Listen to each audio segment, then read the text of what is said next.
pessoal, beleza? Tudo certinho por aí? Espero que sim. Agora nesse vídeo então, que eu acho que é o segundo que você está recebendo no mesmo dia, né? A gente já corrigiu no outro vídeo todos os exercícios dos capítulos anteriores. E agora a gente vai dar início então ao capítulo 5, que vai falar sobre condições de saúde. Então pega o seu livro aí para acompanhar essa aula e vamos lá, página 116, tá bom? Então, condição de saúde, ele vai trazer um texto introdutório aí, ó. Olha só. Pode ser simples descrever sintomas de uma doença como a gripe. Ficamos cansados, com o nariz correndo, podemos ter febre e dores de cabeça. Mas como saber se estamos saudáveis em outros momentos, quando não aparece a característica específica de uma doença ou algo do tipo? Como que eu sei se eu estou legalzão, 100% ou não? A saúde, então, pode ser considerada um estado de equilíbrio físico, mental e emocional, ou seja, todos esses três aí tem que estar funcionando em equilíbrio para que você esteja legalzinho, que permite ao ser humano viver bem, né? Que é a figura aí da galerinha pulando, todo mundo feliz, que alegria, felicidade. Essa aqui tá mais feliz que os outros, ó, tá vendo? Esse aqui tá meio esquisito. Essa tá mais felizinha, né? Tá mais felizinha. Essa aqui parece que tá flutuando, parece que emendaram ela na foto aqui, parece um Photoshop. Mas vamos lá. Aqui. Quando esse equilíbrio é rompido, é sinal de que estamos doentes. Ou seja, se algum ali saiu do normal, sinal que alguma coisa não está legal. E aí é o conceito que a gente usa de doente. Então a gente pode estar doente emocionalmente, a gente pode estar doente mentalmente, a gente pode estar doente fisicamente. Geralmente a gente chama de doenças físicas ou emocionais ou mentais, né?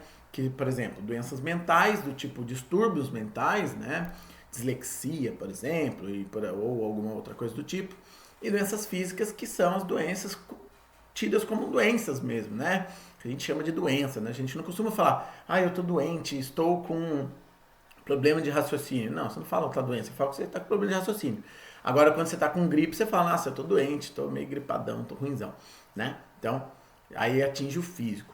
E aí o emocional também pode, né, desequilibrar e gerar um estado de doença emocional. Sabe quando você tem aquela primeira paixonitezinha e não é correspondida? E você fica mal, você não quer falar com ninguém, você não quer comer, porque seu mundo tá triste. Sabe isso aí? Esse sentimento? Então, é um estado de doença emocional, tá bom? Então, a gente considera dessa forma. Diversos fatores prejudicam a saúde, como parasitas, má nutrição, falta de saneamento básico, poluentes, entre outros. Veremos alguns desses fatores nesse capítulo e no capítulo seguinte estudaremos as doenças transmissíveis com um pouquinho mais de detalhe, tá bom? Além da saúde de cada um, é importante acompanhar então a saúde da população como um todo. Governo e sociedade podem analisar as condições de saúde de uma comunidade, cidade, estado ou país, e então implementar ações que melhorem a qualidade de vida de todos. Isso aí a gente está vivendo na prática, né, pessoal? Com esse lance do coronavírus aí, vocês estão vendo qual o papel da sociedade, né, em relação ao Estado, que é o governo, né, quem controla, em relação à saúde, né? A gente está vendo aí a coisa de quarentena, fica em casa, não fica em casa, um quer sair, o outro não quer, o outro não deixa, o outro não permite, o outro manda soltar. E fica esse boné velho, essa loucura. E a gente vê aí que tem, né, o Estado e os seus governantes têm um papel fundamental, junto com o papel da sociedade aí, como população, em controlar algum aspecto de saúde, que é o caso aí da quarentena, né? Não adianta nada, você tá em casa lá, isolado, você não tá indo passear, você não tá indo brincar, você não tá indo na escola, só que você olha pra janela, tá o bonitão lá, passeando na rua, fazendo Cooper, né? Porque ele não consegue fazer atividade em casa, e por aí vai. Ou seja, né, depende de cada um fazer sua parte para um todo poder funcionar e ter saúde como um todo, um sistema, né, saudável, tá bom? Então é isso que ele quer dizer aí nesse parágrafo. E aí ele ainda traz aqui, olha que engraçado, ele fala aqui, ó, para começar, ele traz umas perguntinhas aí para você, ó. Que informações os governos podem analisar para avaliar a saúde e qualidade de vida de uma população? O que você acha? Não, esquece o coronavírus agora, pensa como um todo. Como que o governo pode olhar e falar, será que o meu povo está saudável? Pensa no presidente. Será que o meu povo está saudável? Será que eles estão bem? Será que eles estão precisando de alguma coisa? Como que ele sabe se está ou não? Como que o governo faz isso? Olha outra pergunta. Ele fala assim: quais são os programas sociais que atendem as pessoas que moram em sua região? Por que esses programas são importantes? Ou seja, quais são os programas de saúde que atendem a população aqui em Taubaté? Você sabe? E aí, é só o SUS? Só o Sistema Único de Saúde? Só as UPAs, né? A unidade de pronto atendimento municipais, aí, estaduais que estão no município? Ou não? Será que tem outras coisas? Você já viu aí no seu bairro aqueles caminhões que param, que é Semana do Dentista, aqueles do Semana da Mulher, que é para fazer exame de mama, de outras coisas específicos para mulher? Já ou não? Então, é disso aí que ele está perguntando. E a questão 3 é o seguinte: o que é segurança alimentar? Você já ouviu falar disso? Que medidas devem ser tomadas para evitar a desnutrição? Ou seja, pessoal, essa questão 3 ela está diretamente relacionada com a questão 1 lá. Ó. Quando a gente fala de saúde, a gente sabe que a alimentação está diretamente relacionada a isso. O saneamento básico, rede de esgoto também. E quem fornece rede de esgoto? É o Estado. É o Estado que tem que decidir isso aí. Quer dizer, não deveria, mas é ele quem decide onde vai ter esgoto ou não. É ele quem é responsável pelas obras disso. Ou seja, né, o governo ele tem que entender isso aí, ele tem que saber, será que a minha população está vivendo bem? Será que a maioria da população tem saneamento básico ou não? Vale lembrar que, por incrível que pareça, pessoal, aqui no Brasil, um número muito grande de pessoas vive em condições sem saneamento básico, ou seja, sem tratamento de esgoto e sem água tratada para consumo, ainda em 2020. Parece um absurdo, mas é a nossa realidade, tá bom? A gente vive muito bem muitas vezes, durante um tanto tempo que a gente esquece de ver quem está vivendo nessas condições aí. Então a gente tem que ficar ligado nisso, beleza? Então vamos lá. Quais são os indicadores sociais e econômicos da saúde de uma sociedade? Olha só, a qualidade da água, a alimentação adequada, as condições de moradia e o acesso à educação são alguns dos fatores que influenciam na nossa saúde. Avaliando esses fatores, chamamos de indicadores. É possível analisar o estado de saúde de uma população e criar medidas para melhorar a vida dessas pessoas. Vale, por exemplo, aqui, ó, nessa situação de coronavírus, pessoal, se vocês prestam atenção nos jornais ou não, vocês ficaram ligados que tem vários alunos da rede pública que ficaram sem aula durante essa quarentena, inclusive, né, como nós, ficamos uns períodos sem aula, e vocês viram que tinham várias famílias que acabaram ficando preocupadas porque as crianças só se alimentavam por causa da merenda dada na escola pública. Ou seja, são famílias tão simples, pessoal, que não tem condição de se manter nutrido durante um dia inteiro. Por exemplo, ficando em casa não tem o que comer o dia todo. Já imaginou essa situação? Você já passou fome? Você sabe o que é passar fome, pessoal? Espero que não. Se já passou, você sabe muito bem do que a gente está falando aqui. Então, olha só, essas crianças tendo que depender da marmita, né, da merenda da escola, e muitas das vezes essas crianças estão na escola só por causa disso, nem é tanto pelo estudo, que deveria ser o objetivo principal, já é um indicador que a nossa sociedade não vive tão bem assim das pernas, né? Se a gente vivesse muito bem, obrigado, se as nossas condições de saúde e os nossos fatores econômicos e sociais fossem ideais, com certeza não teríamos esse tipo de situação, né? Teríamos uma população bem estável quanto a isso, né? Tá bom? Então, olha só. Vamos ver o que ele traz aqui, ó. Conexão ciência e sociedade. Então, olha só. Combate à pobreza. Em 2017, a vice-secretária-geral da Organização das Nações Unidas, ou seja, da ONU, Amina Mohamed, que é essa da figura aqui, né, vice-secretária aqui, durante uma conferência em Nova York de 2016, afirmou que dar fim à pobreza é o nosso maior desafio. Para isso, é necessário que todos os países atuem em conjunto de modo a combater a desigualdade, a fome e o aquecimento global. A pobreza é o principal fator a impedir que pessoas consigam ter acesso às necessidades básicas, como comida, água potável, esgoto, moradia, educação, lazer, saúde e transporte. De acordo com o Instituto Brasileiro de Geografia e Estatísticas, o IBGE, em 2016, 25,4% da população brasileira vivia em situação de pobreza, segundo o critério adotado pelo Banco Mundial. Nos países em desenvolvimento, é considerado pobre quem tem disponível menos de $5,5 por dia, que seria hoje R$ 40 por dia, né? Então, qualquer pessoa aí que ganha menos que... Vamos arredondar aí para R$ 5 o dólar, que eu estou arredondando para baixo. Vamos colocar aí que quem ganha menos que 20 e poucos reais por dia é considerado pobre, né? Cada pessoa, tá? Então, assim, não adianta nada o pai ganhar R$ 40 por dia e a família ter 6 pessoas e só ele trabalha, né? Esse valor por cabeça vai diminuir, né? Há várias medidas que os governos devem tomar para combater a pobreza, como o auxílio às camadas mais pobres e maior acesso à educação, à rede sanitária e o atendimento médico. Essas iniciativas dependem do trabalho em conjunto entre governo, empresas e sociedade. Muitos países como Brasil, Colômbia, México e Chile vêm realizando programas de transferência condicionada de renda, voltados a famílias que não têm o mínimo para atender às suas necessidades. Nesses programas, as famílias recebem um pagamento mensal, desde que cumpram algumas exigências, como manter as crianças e os adolescentes na escola, levá-los às consultas médicas e mantê-los vacinados, né? Além de programas como esse, é preciso investir em educação e saúde e criar condições para a geração de empregos. Pessoal, aqui tem 2 pontos que vale ser lembrado. O primeiro é esse aqui, né? Quando ele fala de programas de transferência condicionada de renda, esse nome bonitinho aí é um nome bonitinho para o auxílio, Bolsa Família. Ou seja, é o valor que o Estado, ou seja, a população como um todo, paga para famílias mais carentes para que ela tenha uma condição melhor de vida e acesso a essas condições mínimas.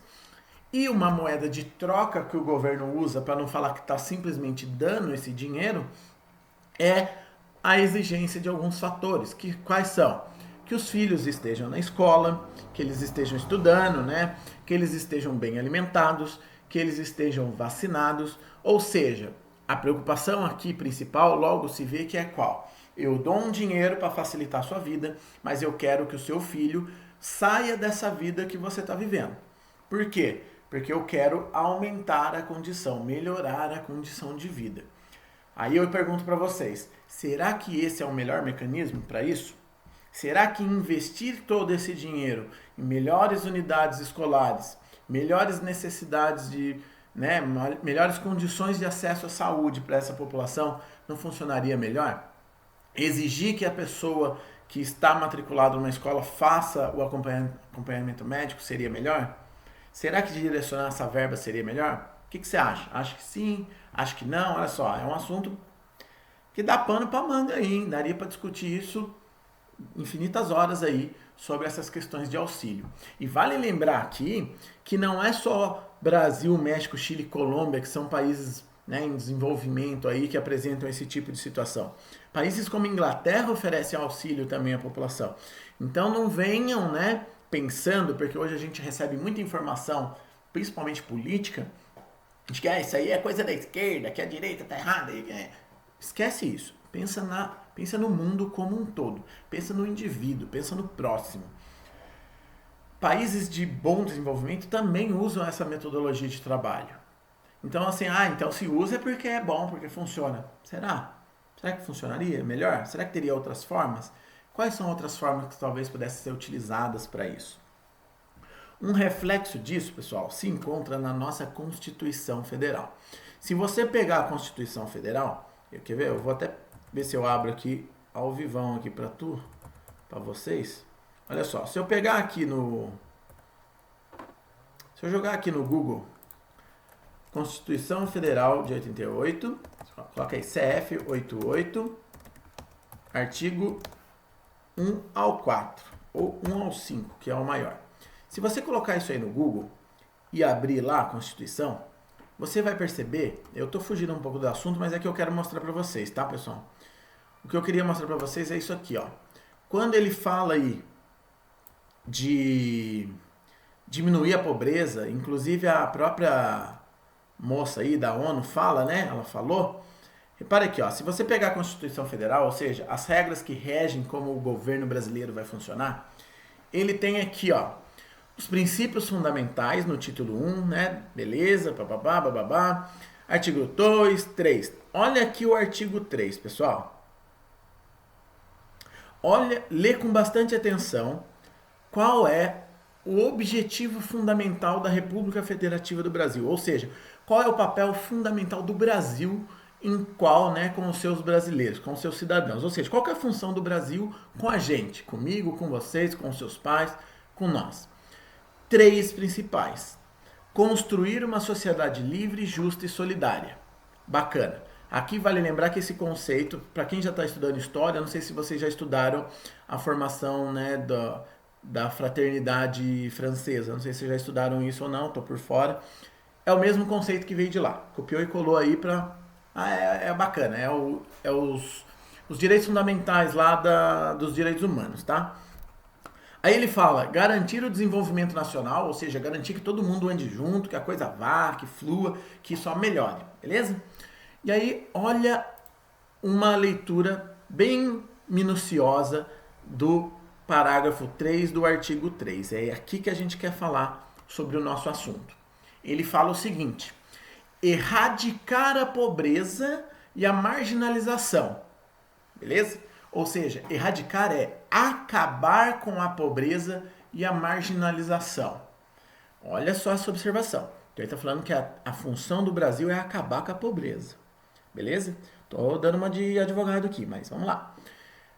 Erradicar a pobreza, ou seja, acabar com a pobreza e a marginalização. Acabar com essa marginalidade, gente vivendo às margens da sociedade. Isso é marginalização, tá?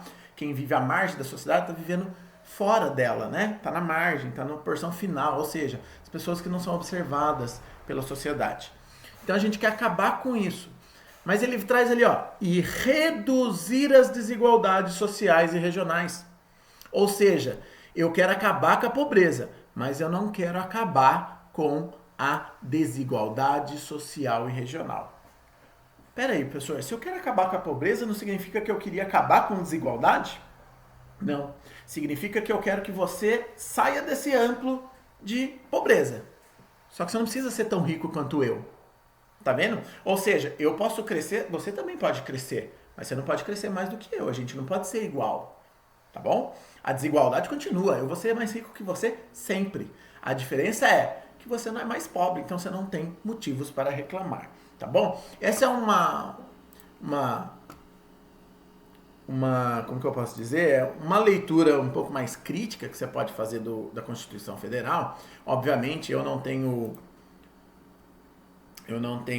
estudo para fazer esse tipo de análise, né? Não sou advogado nem nada, aí os pais advogados, né, que me deem licença para falar um pouquinho disso. Mas aqui entra nessa situação que a gente está falando. O combate à pobreza, ela é fundamental para que tire a pessoa dali.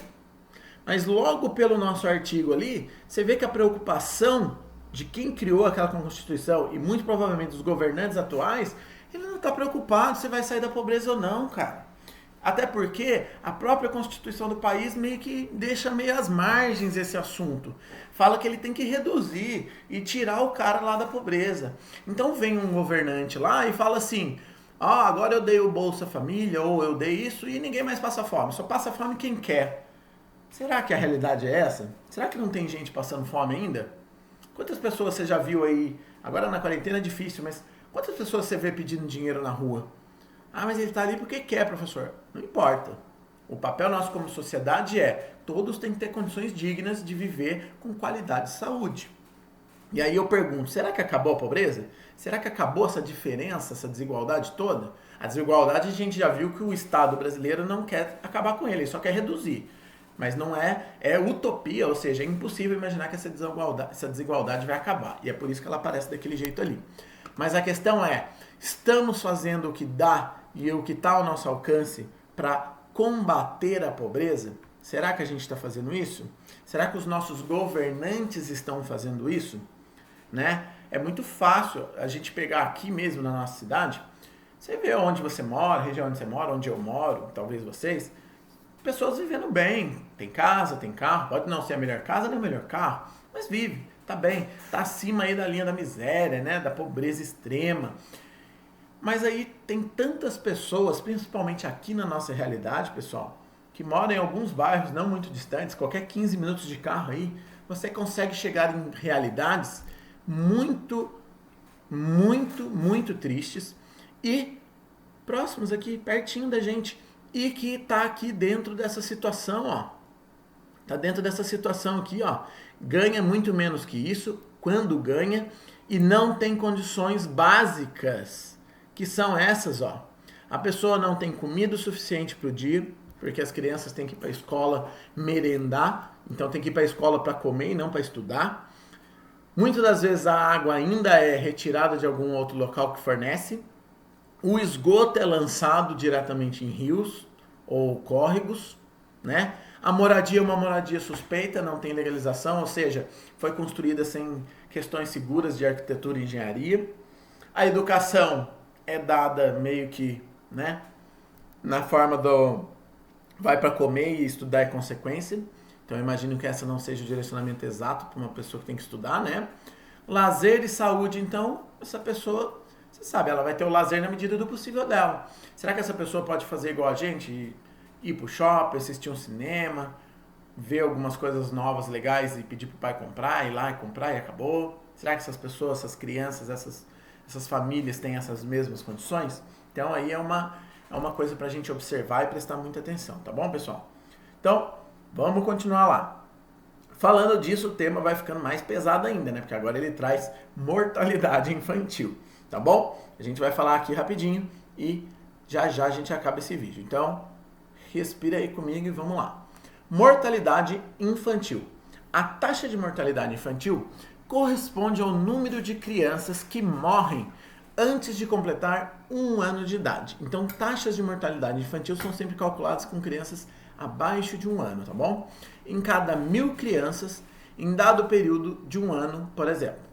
Trata-se de um indicador importante para verificar a saúde da população de uma região. Ou seja, se a minha mortalidade infantil é alta ou baixa, eu consigo dimensionar se a saúde daquela região, das pessoas que vivem ali, está em equilíbrio ou não, tá bom? Então eu já sei, né, que se tiver muito desequilibrado, a mortalidade infantil provavelmente vai ser alta.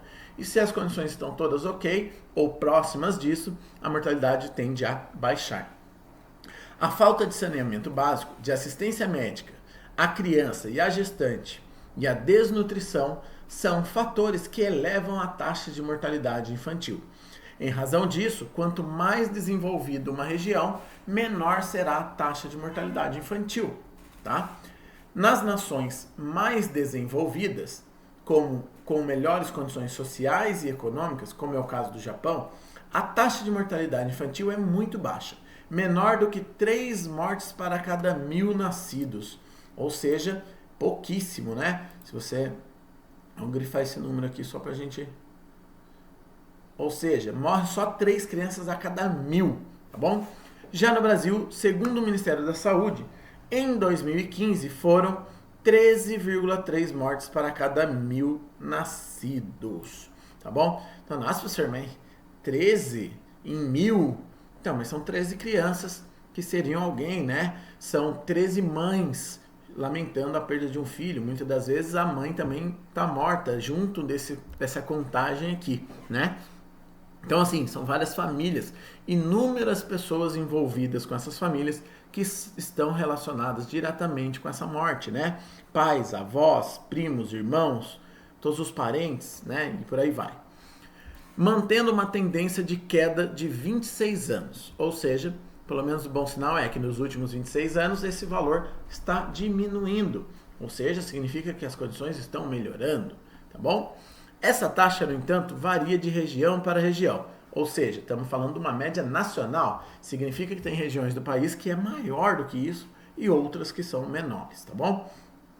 A queda de mortalidade infantil A queda da mortalidade infantil se deve, entre outros fatores, ao maior número de habitações com saneamento básico. Ou seja, estão vendo que tem relação direta a questão do saneamento básico e a mortalidade. Então eu tenho aqui condições de saúde necessárias, né? Rede de tratamento de esgoto, água tratada, tudo isso aí. E ao acesso ao serviço de saúde, isso aqui é extremamente importante, tá? O acompanhamento aí das crianças, né? Problemas de saúde que podem ser tratados e previstos, né, com antecedência em sistemas de saúde público e por aí vai. Incluindo melhorias no acompanhamento de saúde de mulheres grávidas e crianças. Isso é o principal, tá? Que é quem dá origem, né? Quem cresce a população em si, né? São as mulheres e as crianças que são o futuro aí da nação, tá bom?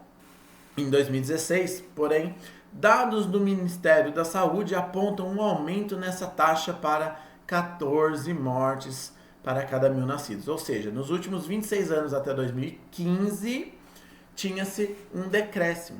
Porém, a partir de 2016, esse número já saltou para 14 mortes para cada 1.000 nascidos. Esse aumento foi atribuído pelo Ministério a fatores como o surgimento do Zika vírus. Lembra lá? O Zika vírus, pessoal, não sei se vocês lembram, tinha relação de morte das pessoas, tudo, mas você lembra que a mulher gestante ou a mãe lá, antes de nascer a criança, quando ela era infectada pelo Zika vírus, essa doença acarretava um quadro de hidrocefalia, se eu não me engano, ou microcefalia na criança, lembra? E aí o que acontecia? Essa criança nascia mal desenvolvida e morria logo cedo, ou seja, antes de 1 ano de idade, então entrava para essa conta de mortalidade infantil, ou também, né, já nascia morto, ou até mesmo provocava o aborto. Então todas essas mortes contabilizaram dentro desse critério aí, né, do número de mortes dos natimortos aí, né, ou da mortalidade infantil, mais exatamente aí. Então, ó, ele foi atribuído para o Zika vírus lá para o ano de 2016. A partir do final do ano de 2015, a piora nas condições socioeconômicas de parte da população e a redução de adesão às campanhas de vacinação. Esse aqui, pessoal, é outra situação extremamente arriscada e que ultimamente, né, nos últimos dias, tem sido, nos últimos anos, eu diria assim, tem sido tema aí de muita conversa. Vocês vão aprender um pouco mais para frente sobre sistema imunológico, né, como se dá, como funciona o sistema imunológico e como funcionam as vacinas. E aí, existe uma série de pessoas hoje que prestam um grande desserviço à sociedade, né, como um todo, que são aquelas pessoas, né, que não têm informação ou têm a informação e agem por maldade, por malícia, em desinformar outras pessoas. Mas geralmente são por pessoas ignorantes, que não têm informação mesmo. Que é acreditar que uma vacina pode ser criada pelo governo e só por causa disso ela não ser de fato um agente protetor nas questões de doenças. Tem pessoas que acreditam que as vacinas causam doenças ao invés de proteger de doenças. Isso não tem cabimento, pessoal. Isso não tem cabimento, porque a gente tem mais de 80% da população nacional vacinada e que não morre por várias doenças que são protegidas por essas vacinas. Tem doenças que já se extinguiram, não existem mais no território brasileiro justamente por causa da vacinação.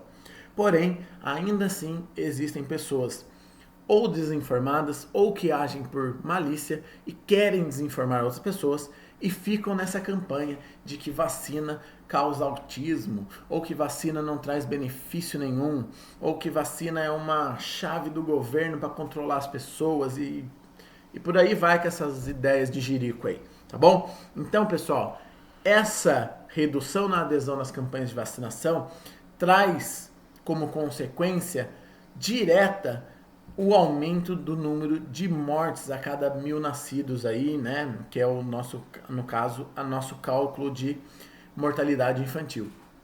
E aqui nesse caso a gente está falando de mortalidade infantil porque é até criança de 1 ano, mas a falta da vacinação acarreta mortes ao longo da sua vida. Se você não toma a vacina que você acha que é necessária, né? Essa morte pode acontecer em qualquer momento da vida.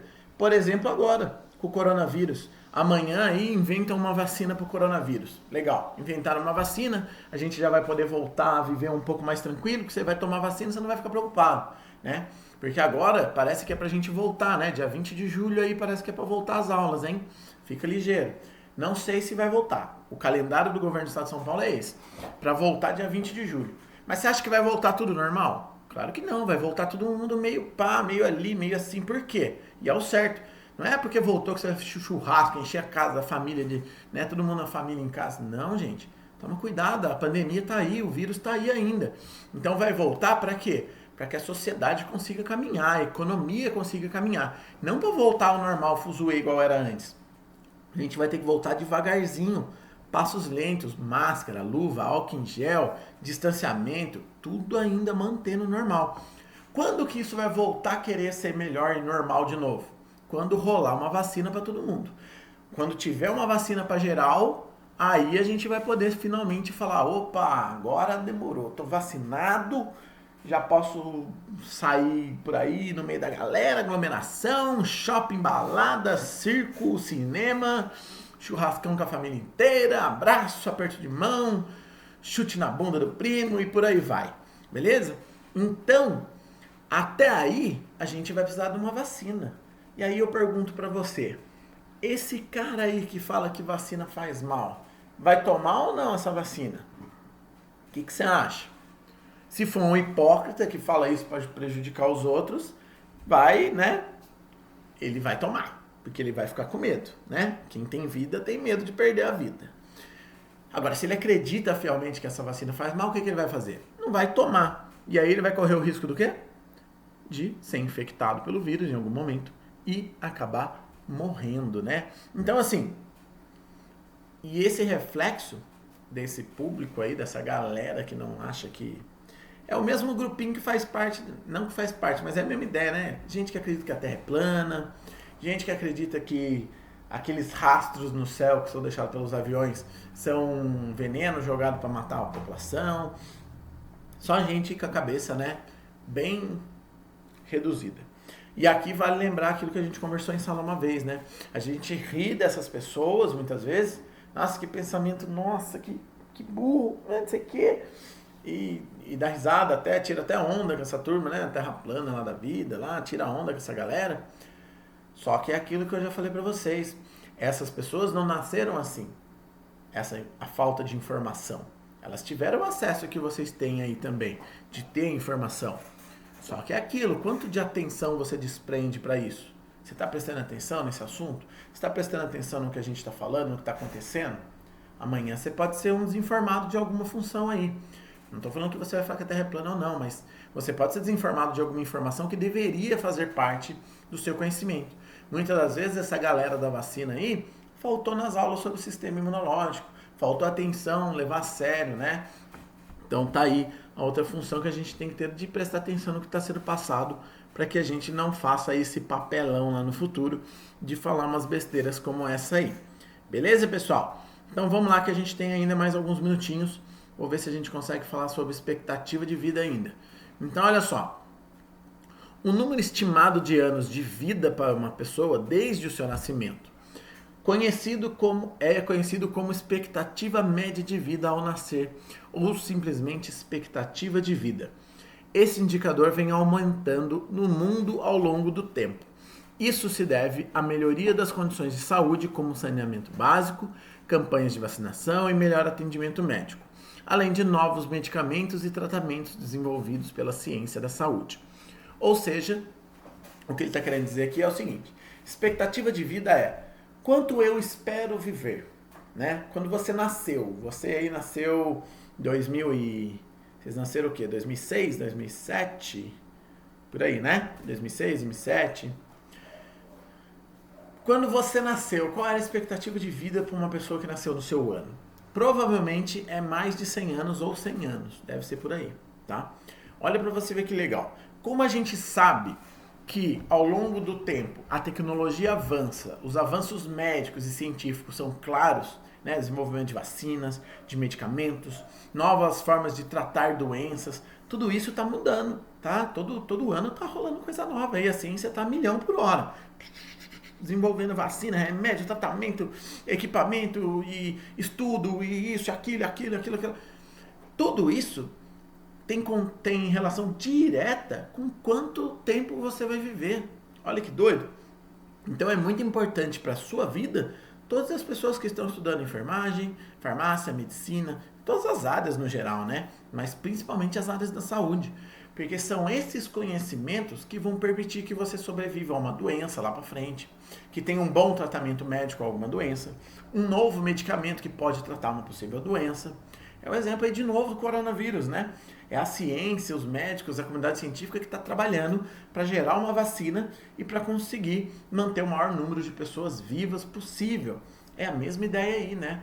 Então todas essas características específicas trazem uma expectativa de vida mais longa para o indivíduo que nasceu.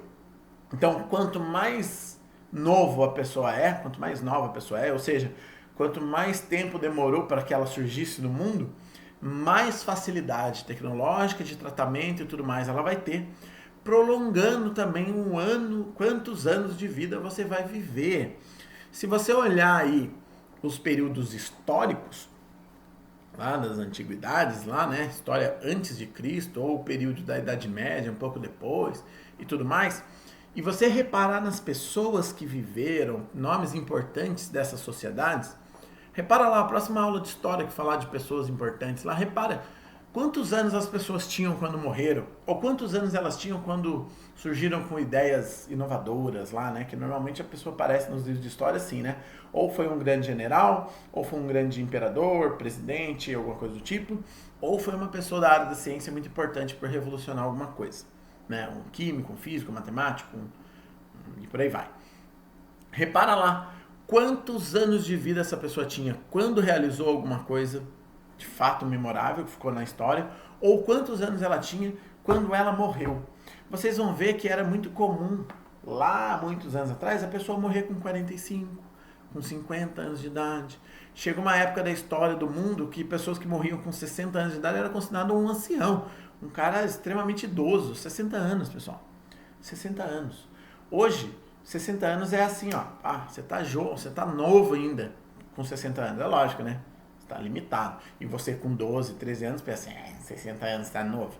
Sim, está novo, comparado com uma pessoa com 60 anos há 1000 anos atrás, 2000 anos atrás. Então, assim, isso por quê? Porque a expectativa de vida vem melhorando de acordo com o desenvolvimento tecnológico de informação, da saúde e tudo mais. Para vocês terem uma dimensão de como isso vai evoluindo, a comunidade científica, ou seja, os principais cientistas que estudam essa área aí no mundo, eles acreditam que a pessoa que vai viver 130 anos, olha bem, uma pessoa viver 130 anos. Você conhece alguém que viveu 130 anos já? Acho que não, né? Se alguém tiver aí um avô, um bisavô muito velho, provavelmente viveu 102, 105, 110 que seja, forçando aí, vai. Ou seja, olha só, a comunidade científica acredita que a pessoa que vai viver até os 130 anos já nasceu. Ou seja, alguém que nasceu aí, pessoas que nasceram entre 2018, 19, 2020, já terão condições, né, de acordo com todo o conhecimento que tem hoje de vida, né, que vai proporcionar que uma pessoa viva até os 130 anos naturalmente. Olha que loucura, pessoal. Imagina uma pessoa vivendo até os 130 anos. Se ela nasceu hoje, 2020, se ela não morrer de coronavírus, ela viver 130 anos, que ano que ela vai morrer aí? A gente está em 2020, vai morrer em 2150. Você tem noção do que é isso? A pessoa morrer em 2150, nascendo hoje? É muito tempo de vida, né, pessoal? Então, expectativa de vida é isso aí, ó. No Brasil, em 2017, a expectativa de vida ao nascer era de 76 anos. Lembre-se, no entanto, que esse indicador é uma média que varia em função das condições de saúde de diferentes regiões do país. Ou seja, a média é tirado de regiões que têm expectativas de vida menores, como o Nordeste, e expectativas de vida maiores, como o Sudeste. Então, 76 anos é uma média, beleza? Então, provavelmente não está aqui no Brasil quem vai viver até os 130 anos, infelizmente. Tá bom? Muito provavelmente essa pessoa deve viver no Japão ou em algum país de primeiro mundo, como Noruega ou algo do gênero, assim, onde a expectativa de vida média já é muito maior do que 76 anos. Beleza, pessoal? Então deu para entender mais ou menos esses conceitos. Na próxima aula a gente parte então de escolaridade e a importância dessa condição aí dentro da saúde da população. Beleza? Então, bons estudos para vocês então e até a próxima.